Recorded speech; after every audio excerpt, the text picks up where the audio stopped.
नमस्कार, देवभूमि समाचार में स्वागत है आपका। मैं हूं आपके साथ प्रियंका मिश्रा। बुलेटिन की करेंगे शुरुआत। पूर्व मुख्यमंत्री हरीश रावत ने समान नागरिक संहिता कानून को लेकर एक बड़ा बयान दिया है। बता दें कि पूर्व मुख्यमंत्री हरीश रावत ने कहा है कि उच्च कानून उत्तराखंड की विधानसभा से भले ही पास हो गया हो, लेकिन इसके दूरगामी परिणाम सही नहीं होंगे। मुख्यमंत्री ने कहा है कि इससे परिवार टूटने की कगार पर आएंगे। ससुराल में रह रही बहु बेटियों के रिश्ते खराब हो सकते हैं। इस दौरान पूर्व मुख्यमंत्री हरीश रावत ने कहा कि इस कानून के लागू होने से भले ही उत्तराखंड को फायदा ना मिले, लेकिन सत्ताधारी दल के मुखिया मुख्यमंत्री पुष्कर सिंह धामी का कद जरूर बढ़ गया है।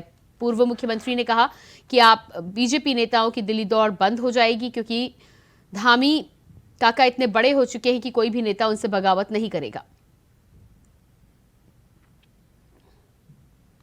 हर चीज की कुछ अच्छी बातें होती हैं, कुछ खामियां होती हैं। इस बिल में भी बहुत सारी खामियां हैं, इसके प्रोविजंस में बहुत सारी खामियां हैं। इससे लिटिगेशन बढ़ेगा, परिवारों में टूटन बढ़ेगी। इससे लड़कियों के ऊपर परिवार का दबाव बढ़ेगा और होगा ये कि जो पारिवारिक मूल्य हैं, जो प्रेम और विश्वास पर आधारित होते हैं, वो भी इससे खंडित होंगे। हासिल कुछ नहीं होगा।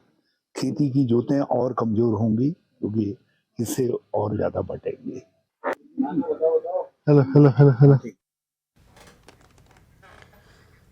तो पूर्व मुख्यमंत्री हरीश रावत का कहना है कि पारिवारिक मूल्यों पर प्रभाव पड़ेगा। और इसी खबर पर हमारे साथ देहरादून से संवाददाता अभय केतुरा लाइव जुड़ चुके हैं। जी अभय, जिस तरह से पूर्व मुख्यमंत्री हरीश रावत ने इस बिल को लेकर बड़ा बयान दिया है, उन्होंने कहा है कि परिवार में टूटन बढ़ेगी और कई खामियां भी हैं। क्या कुछ पूरी जानकारी है?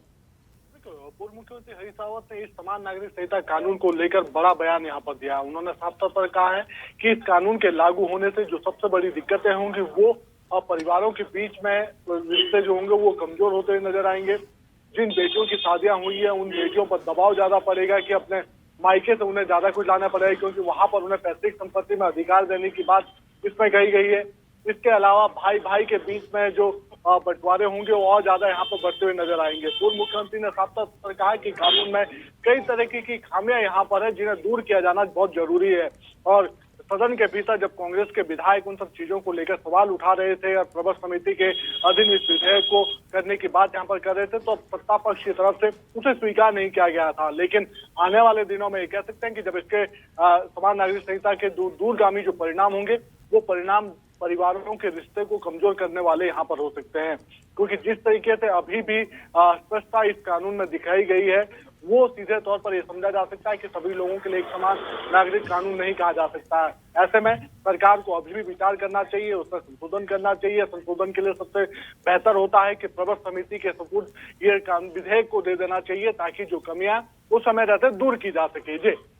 जी बिल्कुल अभय, तो जिस तरह से इस बिल को लेकर काफी खामियां बताई गई हैं, परिवार में टूटन के साथ ही साथ पूर्व मुख्यमंत्री का ये भी कहना है कि कई खामियां हैं। इसको लेकर क्या कुछ जानकारी निकल कर सामने आ रही है? बिल्कुल, ये कह सकते हैं कि पूर्व मुख्यमंत्री हरीश रावत ने कानून के इस कानून में जो प्रावधान किए गए उन कानून की बारीक चीजों को उकेरने का काम यहाँ पर किया है। उन्होंने साफ तौर पर कहा है कि जिन जो संपत्ति का अधिकार इस कानून में दिया जा रहा है कि बेटियां अपने बाप की संपत्ति में उनका अधिकार यहाँ पर होगा, बराबर की हिस्सेदारी उनके साथ होगी। तो ऐसे में जब रिश्ते कमजोर होने की कगार पर होंगे, तो जो ससुराल के जो पक्ष होगा वो अपनी बहुओं पर दबाव ज्यादा डालने का काम यहाँ पर करेगा, कि ताकि वो जो उनकी जो हिस्सेदारी है, जो पैतृक संपत्ति उनकी है जिसमें उनकी हिस्सेदारी है, उसको लेने का काम यहाँ पर करे। ऐसे में रिश्ते तो कमजोर होंगे ही, साथ ही परिवारों के बीच के जो आपसी संबंध होंगे वो और कमजोर यहाँ पर होते नजर आएंगे। समाज के बीच में एक ऐसा तबका उभरना शुरू हो जाएगा जो इन सब चीजों से प्रताड़ित होता हुआ नजर आएगा। ऐसे में जो भाई भाई के बीच में जो संपत्ति का जो अधिकार होता था वो और कमजोर होता हुआ नजर यहाँ पर आएगा, क्योंकि जब बंटवारे की बारी आएगी तो समान अधिकारों के चलते ये कह सकते हैं कि परिवारों में समय से पहले ही वो टूटने शुरू यहाँ पर हो सकते हैं। तो ऐसे में वो सब चीजें खामियां यहाँ पर है, उसको दूर किया जाना है। इसके अलावा जो रिलेशन की जो बात यहाँ पर कही गई है वो देवभूमि के लिए सही नहीं कहा जा सकती है। उन्होंने साफ तौर पर उन सब चीजों का जिक्र यहाँ पर करा है कि अभी भी उत्तराखंड की जो मान्यता वो देवभूमि के रूप में लोगों के बीच में है। यहाँ के जो धन संस्कृति की जो आस्था प्रति है, उन सब चीजों से खिलवाड़ होता हुआ नजर आएगा। सिर्फ कुछ वर्गों को जिस प्रकार से और ये कह सकते हैं कि जनजातियों को छोड़ने का काम इस कानून में किया गया, तो ऐसे में कहा जा सकता है कि उन सब लोगों के साथ एक कुठाराघात सरकार यहाँ पर इस विधेयक के माध्यम से कर रही है, जिन लोगों पर ये कानून यहाँ पर लागू हो रहा है। इसके अलावा सबसे जो बड़ी बात है कि सिर्फ उत्तराखंड में ही ये कानून मान्य होगा, उत्तराखंड से बाहर अगर किसी राज्य में कानून मान्य नहीं होगा, तो ऐसे में जाना चाहेंगे या जो लोग वहां पर रहते हैं उन लोगों के साथ किस प्रकार से न्याय वहां पर किया जा सकता है। तो कई ऐसी चीजों को उन्होंने उकेरने का काम किया। उन्होंने कहा कि सिर्फ एक प्रैक्टिकल के तौर पर उत्तराखंड राज्य को लेने का काम भाजपा की तरफ से यहाँ पर किया गया है, क्योंकि अभी चुनाव नजदीक है। तो ऐसे में केंद्र से इस विधेयक को लाने में भाजपा की जो सरकार थी, केंद्र की सरकार, वो असमर्थ थी। इसलिए पायलट प्रोजेक्ट के रूप में उत्तराखंड को चुनने का काम यहाँ पर किया गया। यहाँ पर इस कानून को परीक्षण यहाँ पर करने का काम भाजपा कर रही है। अगर ये कानून सफल होता है तो फिर आने वाले दिनों में इसे दूसरे राज्यों में जो भाजपा शासित राज्य हैं या फिर केंद्र में लाने का काम यहाँ पर किया जा सकता है। लेकिन जी अभय इस पूरे मामले में लेकिन पूर्व मुख्यमंत्री हरीश रावत ने कहीं ना कहीं राजनीति से जोड़कर इसे लोकसभा चुनाव से और मुख्यमंत्री पुष्कर सिंह धामी के कद को लेकर भी कहा है कि उनका कद अब काफी बड़ा हो चुका है इस बिल को लाने के बाद। जी बिल्कुल, ये तो जरूर हो सकता है, ये जरूर यहाँ पर सत्य बात उन्होंने यहाँ पर कही है कि इस विधेयक के आने के बाद मुख्यमंत्री पुष्कर सिंह धामी की चर्चा अब बड़े नेताओं के रूप में यहाँ पर होने लगी है।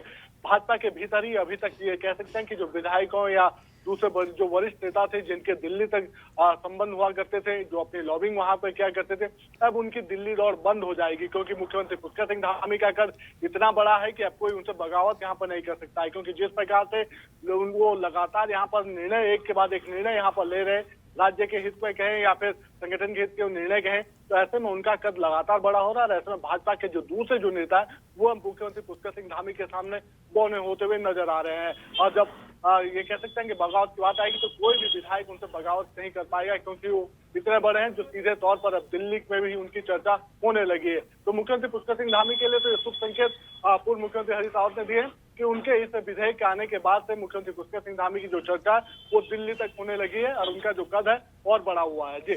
जी बिल्कुल, अब आप बने रहिएगा हमारे साथ। तो यूसीसी पर पूर्व मुख्यमंत्री हरीश रावत ने यहाँ पर बड़ा बयान दिया है, साफ तौर पर कहते हुए नजर आए हैं कि मुख्यमंत्री पुष्कर सिंह धामी का कद बड़ा हो चुका है और भारतीय जनता पार्टी लोकसभा चुनाव के मद्देनजर इसे लेकर आई है।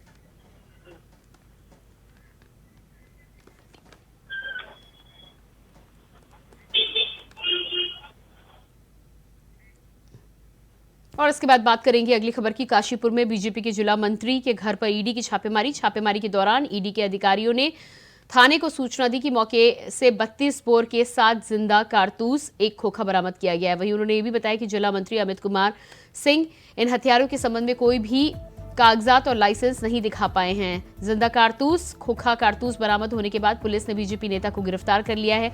वहीं बीजेपी जिला अध्यक्ष गुंजन सुखीजा ने आरोपी बीजेपी नेता को पद मुक्त कर दिया है।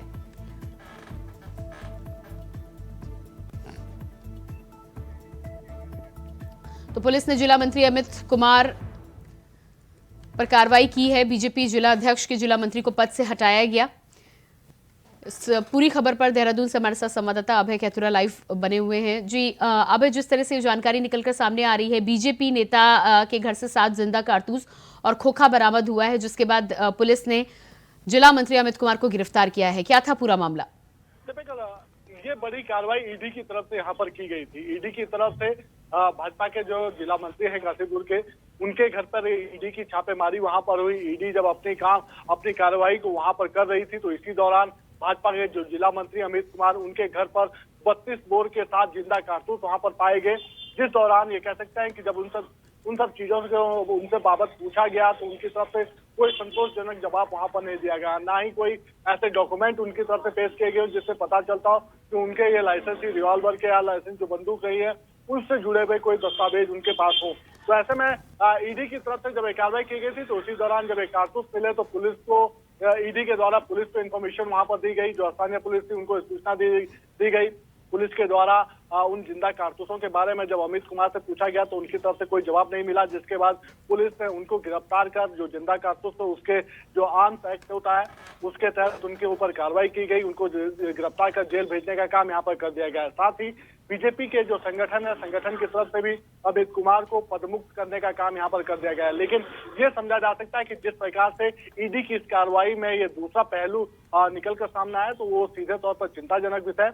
क्योंकि जिस प्रकार से नेताओं के घर पर जो सामाजिक क्षेत्र से जुड़े हुए जो व्यक्ति होते हैं उनके घर पर इस प्रकार से हथियार का मिलना, जिंदा कारतूसों का वहां पर मिलना, जिसका कोई रिकॉर्ड उसके पास मौजूद नहीं था, तो वो चिंताजनक कहा जा सकता है। यही वजह रही कि बीजेपी संगठन ने भी त्वरित कार्रवाई यहाँ पर करी है और साथ ही ईडी की जो कार्रवाई अब भी जारी है और जो दस्तावेज है उन दस्तावेजों को खंगालने का काम उनकी तरफ से किया जा रहा है। जी बिल्कुल अभय, तो जिस तरह से पदमुक्त बीजेपी ने किया है, क्या जिला मंत्री को पदमुक्त करने के साथ ही साथ बीजेपी की तरफ से कोई बयान भी सामने आ रहा है इस घटना पर?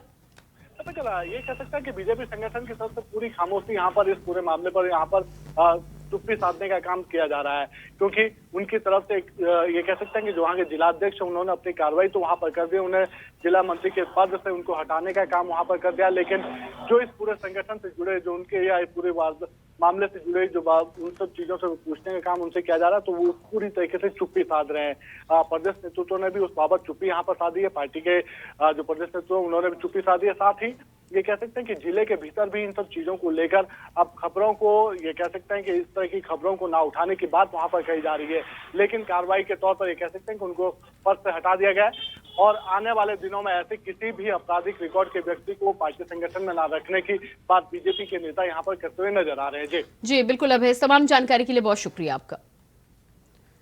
तो ये थे हमारे साथ संवाददाता अभय कैथुरा, जानकारी दे रहे थे कि जिला मंत्री अमित कुमार को ईडी की कार्रवाई के बाद पुलिस ने जहां गिरफ्तार किया है, वहीं बीजेपी ने भी पद मुक्त किया है। और इसी के साथ फिलहाल रुकते हैं एक छोटे से ब्रेक के लिए, फौरन वापस लौटते हैं। ब्रेक के बाद बात करेंगे अगली खबर की। खबर देहरादून से है, जहां यूसीसी विधानसभा से पारित कर दिया गया है, जिसके बाद सभी वर्गों की अलग अलग प्रतिक्रिया सामने आ रही है। वहीं लिव इन रिलेशनशिप जैसे मुद्दे समेत यूसीसी के अंदर आ रहे प्रावधान पर युवाओं से चर्चा की हमारे संवाददाता तुषार गुप्ता ने। कल विधानसभा से यूसीसी बिल पारित हो गया है और जिसके बाद जो प्रदेश की जनता है उसमें उत्साह देखने को मिल रहा है। हमारे साथ कुछ युवा यहाँ पर मौजूद है, उनसे बातचीत करेंगे युवाओं को किस तरह से ये बिल प्रभावित करेगा। अगर यूसीसी की बात की जाए तो किस तरह का आपको बिल लगाया, आपने भी चर्चा की होगी युवाओं के साथ में साथियों। देखिए, जिस प्रकार से बिल ये समान नागरिक कानून, एक देश एक कानून, राज्यों में भी ये हमारा उत्तराखंड पहला राज्य बना है जहाँ पे कानून पारित हुआ है, तो इसकी सराहना करेंगे क्योंकि सभी लोगों को एक जगह मतलब एक तरह का स्टेटस मिल रहा है। इस कानून का, इस बिल का ये महत्व है, ये इसके दिशा निर्देश है। इसमें सबसे बड़ा मुद्दा हमारे युवाओं के बीच में से लव इन रिलेशनशिप, जहाँ आपका स्टडी कैंपस होगा, जहाँ कॉलेजेस होंगे, वहाँ पे लोग आपने देखा होगा अलग अलग प्रकार के लिव इन में रह रहे हैं, लड़का लड़कियाँ, तो जो कि एक उचित नहीं है, जो कि एक हमारे माहौल के हिसाब से तरीके से उचित नहीं है। तो उसमें सरकार की बहुत बड़ी पहल है कि एक लिव इन रिलेशनशिप अगर किसी को रहना है अपने घर पे बताइए और उसका रजिस्ट्रेशन कराइए, तब आप रहिए। कोई भी चीज़ छुपनी नहीं चाहिए, भेदभाव नहीं होना चाहिए। ये कानून मैं चाहता हूँ पूरे देश में लागू। युवाओं की तरफ से यही संदेश आ रहा है कि एक देश एक कानून, सभी धर्म सब एक जगह, एक सबके लिए एक समान नागरिक। लिव इन रिलेशनशिप की बात हो रही है, इसमें क्या रजिस्ट्रेशन कराना आपको लगता है ज़रूरी होना चाहिए लिव इन रिलेशनशिप? अगर कोई रह रहा है, हमारा देश एक आज़ाद देश है, उसमें हर किसी को अपने अधिकार हैं, वो जो मर्जी करते हैं, तो इसमें मुझे नहीं लगता रजिस्ट्रेशन कराना जरूरी है। दूसरा मेरा तो साफ सीधा ये मानना है कि एक चुनावी मुद्दा है, सरकार ने कहा था हम यूसीसी लाएंगे, वो लिया है। इसमें हमारे रोजगार की बात का है, हमारी मौलिक अधिकारों की बात का है। मुझे नहीं लगता कि कानून की हमें जरूरत थी, ना इसकी किसी ने मांग करती। देखिए, अगर इनकी बात की जाए तो इन्होंने कहा कि आप इनकी बात से सहमत हैं? मैं इनकी बात से बिल्कुल सहमत नहीं। इन्होंने क्या, आज़ाद देश है, आज़ादी का मतलब ये नहीं कि आप कुछ भी करें, हर चीज़ के लिए कानून बनाएं, आप कानून के आधार पर काम करिए। इनके हिसाब से तो इंसान कुछ भी कर सकता है, इनके हिसाब से इंसान जो चोरी कर रहा है वो भी सही है क्योंकि आज़ाद है करने में। एक चीज़, हर चीज़ के लिए एक दायरा, एक कानून है, उस कानून के आधार पर आप काम करेंगे वो बेहतर है। रही इनके बात को मैं एक और रिलेशनशिप की, लिव इन रिलेशन में रजिस्ट्रेशन की आवश्यकता इसलिए है, अगर युवा पीढ़ी को देखा जाए तो रोजगार की बात करता है और रोजगार के लिए क्या कर रहा है, लिव इन में एक तरफ रहना चाहता है, अच्छी बात है। अगर उसको रजिस्ट्रेशन करा के उसमें वो रह रहा है, उसमें समस्या क्या है? इसका मतलब उसके दिल में चोर है, वो घबरा रहा है, अपने घर से छुपा रहा है, और घर से जो छुपाए काम हो रहा है वो गलत है ना। फिर आप रजिस्ट्रेशन कराइए, रहिए बिल्कुल कायदे से रहिए, उसमें ये भी प्रावधान आप रहें, जब रहना है आपको तभी रजिस्ट्रेशन कराना है, जब आपको छोड़ना है तभी रजिस्ट्रेशन कराना है। फिर उनका एक और बात कही उन्होंने कि इसकी आवश्यकता क्या है। एक देश में एक ही कानून होना चाहिए, ये नहीं कि हर एक देश में अलग अलग कानून हो, धर्म के आधार पर अलग कानून हो, चाहे समाज के आधार पर अलग कानून हो। जब देश एक है, आधार कार्ड आपका एक है, नागरिकता आपकी एक है, तो कानून तो एक ही होना चाहिए। हर किसी के लिए एक कानून के आधार पर काम होना चाहिए। एक तरफ एक इंसान 4 शादी करता है, उसके लिए कोई कानून नहीं है, एक तरफ एक इंसान एक शादी करता है, उस पर कानून है। एक शादी वाले भी वही कानून हो, 4 शादी वाले भी वही कानून हो। शादी की बात की जा रही है जैसे इस कानून में कि एक शादी के बाद आप दूसरी शादी नहीं कर सकते, क्या आपको सही लगता है कि एक शादी के बाद दूसरी शादी? नहीं, बिल्कुल ये बात बिल्कुल सही है, एक शादी के बाद दूसरी शादी करनी भी नहीं चाहिए। अगर किसी का है वो है तो पहले उसका एक प्रोसीजर होता है, डाइवोर्स होगा, उसके बाद होंगी। पर एक देश एक कानून, हमारा देश एक संवैधानिक देश है। हमारे संविधान में साफ लिखा हुआ है कि वो अपने धर्म के हिसाब से लोग अपनी चीज़ें कर सकते हैं। पर अगर इन चीज़ें में जब ये आएंगी तो हमें संविधान को बदलना पड़ेगा, हमें बहुत चीज़ें बदलनी पड़ेंगी। तो इस बारे में एक बार सोच विचार करके इसको आगे बढ़ाने की ऐसी कुछ चीज़ें हैं जिसमें अगर बात की जाए, हलाला की बात की जाए, तो ऐसे कुछ मुद्दे हैं जिन्हें हटाया गया है प्रथा से। बहुविवाह भी है। आपको लगता है कि इन चीज़ों को हटाकर सरकार ने सही किया है? देखिए, जो कानून है, जिसे अभी हमारे सभी साथियों ने बताया, इसमें एक तरफ हमारे साथी कह रहे हैं कि ये कानून में भेदभाव, संवैधानिक देश है। अरे जब संविधान है, संविधान भी तो सबके लिए एक है ना। अगर कोई बंदा 4 शादियां कर रहा है तो उसके लिए भी संविधान होगा, और जो एक शादी कर रहा है उसके लिए भी संविधान होगा। संविधान एक नागरिक, मतलब जो नागरिक देश में रह रहा है उसके लिए, सबके लिए लॉ एंड ऑर्डर सब एक सेम होना चाहिए। तो एक कानून की जरूरत तो थी। ये कानून बहुत विचार से, करीबन 1 से 1.5 साल से इस पर तैयारियां चल रही थी, और सरकार पूर्ण तैयारी के साथ, पूर्ण सोच विचार करके बिल्कुल आई है। इस पर कितने विशेषज्ञ लगे थे, वो लेके आई है कानून, क्योंकि वो सबको समान मानती है। संविधान सबको समान मानता है, सरकार सबको समान मानती है। तो इसलिए कानून, इसका नाम भी यूसी यूनिफॉर्म सिविल कोड, समान नागरिकता कानून है। देखिए, आपको कैसा लगता है कि लिव इन रिलेशनशिप जैसी चीज़ें हैं इसमें ठीक है या गलत है? देखिए, मैं तो सबसे पहले उत्तराखंड सरकार का बहुत बहुत धन्यवाद करता हूँ। उत्तराखंड एक हमारा पहाड़ी राज्य है, और पहाड़ी राज्य होने के नाते उत्तराखंड ने सबसे पहले इस कानून को लागू करने का काम किया है। ये अन्य राज्यों को भी इसमें आगे आकर इस कानून को स्थापित करना चाहिए, क्योंकि हमारा देश एक है, एक हमारा देश है, एक कानून होना चाहिए। वो सभी धर्मों के लिए चाहिए, सभी जातियों के लिए एक कानून होना चाहिए। और मैं स्वागत करता हूँ उत्तराखंड सरकार का कि उन्होंने सबसे पहले ये कानून लागू करने का काम किया। देखिए, बिल्कुल जिस तरह से युवाओं का कहना है कि एक देश एक कानून के तहत ही पूरा देश चलना चाहिए, और लिव इन रिलेशन की जो बात है, जिस तरह की राय आपने देखी है, वो कहीं ना कहीं लोगों के मन में यूसीसी को लेकर है। कैमरा जर्नलिस्ट निशांत चौहान के साथ मैं तुषार गुप्ता, इंडिया वॉइस। उत्तराखंड में बीजेपी लाभार्थी संपर्क अभियान शुरू करने जा रही है, जिसका शुभारंभ पार्टी के प्रदेश कार्यालय में पार्टी के राष्ट्रीय प्रवक्ता मंत्री मनजिंदर सिंह सिरसा करेंगे। बता दें कि बीजेपी के राष्ट्रीय प्रवक्ता मनजिंदर सिंह सिरसा ने कहा है कि सिर्फ लोगों को लाभ पहुंचाना नहीं, बल्कि लाभार्थी लोगों तक भी लाभ पहुंचाना है, और उसके लिए सभी पार्टी के कार्यकर्ताओं को जिम्मेदारी दे दी गई है। हम कोशिश नहीं कर रहे। प्रधानमंत्री जी का ये एक दृढ़ निश्चय है, उनका संकल्प है कि मुझे लाभ पहुंचाना नहीं है, लाभ पहुंचने वाले तक खुद भी पहुंचना है।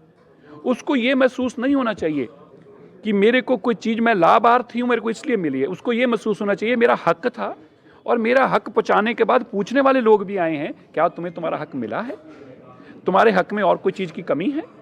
भारत के तुम वासियों, भारत को अगर विकसित भारत बनाना है तो भाई तुम्हें मुख्य धारा में लाना है, तुम्हें गरीबी से निकालकर ऊपर लाना है। इसलिए मैं भारत का प्रधानमंत्री ये कामना करता हूं कि मेरा हर का। दिल्ली, पंजाब, उत्तराखंड सहित देश के विभिन्न स्थानों पर ईडी की कार्रवाई चल रही है। बता दें कि बीजेपी के राष्ट्रीय प्रवक्ता मनजिंदर सिंह सिरसा ने आम आदमी पार्टी और विपक्षी दलों के नेताओं पर बड़ा आरोप लगाते हुए कहा है कि आज कार्रवाई उन्हीं लोगों पर हो रही है जिन लोगों के द्वारा भ्रष्टाचार किया जा रहा है। बीजेपी के राष्ट्रीय प्रवक्ता ने कहा है कि दिल्ली में मुख्यमंत्री अरविंद केजरीवाल और उनके मंत्री जिस प्रकार से ईडी की कार्रवाई पर जुबानी हमला बोलते हैं, वो न सिर्फ बेबुनियाद है, बल्कि कार्रवाई में अभी तक सबूत मिले हैं, उससे जाहिर हो चुका है कि इन नेताओं की तरफ से भ्रष्टाचार किया गया है। बीजेपी नेता ने कहा है कि देश के सबसे अमीर मुख्यमंत्री बनने का जो सपना अरविंद केजरीवाल ने देखा है, वह सपना टूट चुका है। तो आरोप तो लगाएंगे ही। देखिए, मुझे जितना तक पता है, अभी तक ऐसा दुनिया में कोई भी ऐतिहासिक प्रमाण नहीं है जब कोई बेईमान करप्ट आदमी को पकड़ा जाए, रेड की जाए, उसकी चोरी की चर्चा की जाए और कहे भाई साहब बिल्कुल मैं चोर हूं जी, देखिए हूं तो मैं चोर। ऐसा तो कोई नहीं होता। हर को कहता मैं ईमानदार हूं, केजरीवाल भी कहता मैं ईमानदार हूं, और फिर जब रेड होगी तो यही कहेगा कि मैं तो ईमानदार आदमी हूं जी। लेकिन ये नहीं बताता कि जो बेईमानी के पैसे मिल रहे हैं वो किसके हैं। फिर यह नहीं बताता कि सुप्रीम कोर्ट में जब 378 करोड़ की मनी ट्रेल मिली, जिसके चलते मनीष सिसोदिया जी की बेल रिजेक्ट हुई, वो किसके पैसे हैं। वो नहीं बताते कि संजय सिंह जी ने जो कंपनी बनाई, जो उन्होंने एक स्पेशल पर्पस व्हीकल क्रिएट किया और शराब का कारोबार किया और उसमें पैसे कमाए, और वो कंपनियों का पैसा किसका है, वो नहीं अरविंद केजरीवाल जी बताते। वो यह नहीं बताते कि सरकार के अंदर 273 करोड़ रुपए का नुकसान सरकार को क्यों हुआ और उनके मित्रों और दोस्तों को करोड़ों रुपए का लाभ क्यों हुआ, इसका जवाब नहीं देते। और इसी के साथ देवभूमि समाचार में फिलहाल इतना ही। खबरों का सिलसिला जारी रहेगा। नमस्कार।